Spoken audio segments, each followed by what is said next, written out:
Hello friends and welcome to our channel. In today's video, I will show you and tell you how you can unblock people in Snapchat app very easily. Friends, please put your likes, don't forget to write your comments at the end of the video, and also subscribe to this channel. And let's get into this topic. And open the Snapchat app on your phone. Then in the top left corner, tap on your image to go to your profile.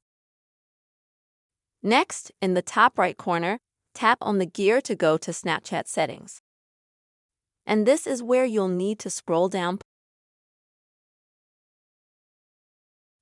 until you find a section called Blocked Users. And go to it.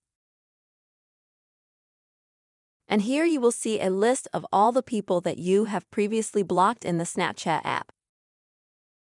And in order to unblock them, you'll just need to click on the cross in front of the person's name. And after that, you will need to confirm your action. And then, as you can see, after a couple of seconds, the person will be unblocked immediately. This is the simple way, friends, you will be able to unblock people in the Snapchat app. I really hope this video was useful and helpful for you. Please subscribe to this channel. Don't forget to put your likes and also write your comments. See you soon.